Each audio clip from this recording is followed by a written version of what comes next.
Mr. Matti Kurikka was a Finnish writer and journalist and utopian socialist. He was born in January 1863 in the town of or village of Tuutari in Ingria near St. Petersburg, and he died in October 1915 in the city or town of Westerly in the state of Rhode Island in the United States. He was born into a wealthy farming family whose father was an enlightened man and a nationalist farmer. He began to study philosophy and got married for the first time in 1886.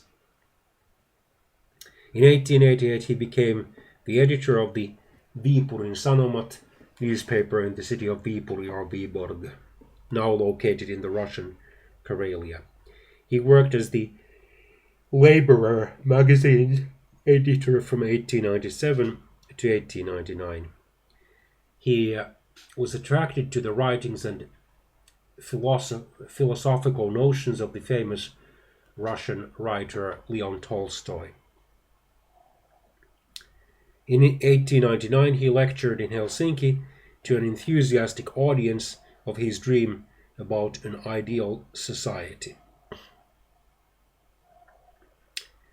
The project was set up for the people of Kaleva Association, and it created a Finnish colony in the Australian state of Queensland called El Dorado, but the experiment failed after 10 months.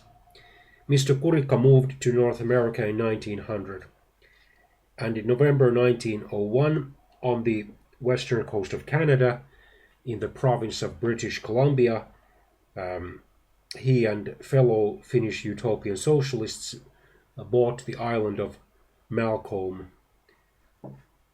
in Finnish called Malkosaari, and there they founded an ideal community called Sointula. It failed, however, because of economic difficulties and a dispute between Kurikka and some other members. Mr. Kurikka had to leave the community in October 1904, and Sointula went bankrupt in 1905. He founded another community 50 kilometers from the city of Vancouver, but he returned to Finland in September 1905. He participated in the general strike of Finland at the end of October and at the start of November 1905. Then he allied himself with the Theosophists. He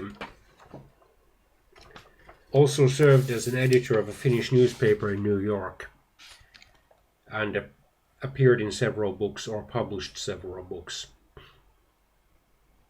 He returned to the United States in December 1908, and he was married for the second time in Finland. But then his wife and the couple's daughter soon returned to Finland. He finally settled down to a farm in a village in Connecticut, and he spent his last years raising chickens and writing to Finnish American newspapers. He also designed new colonization plans that, however, were never implemented. He died of heart failure in October 1915.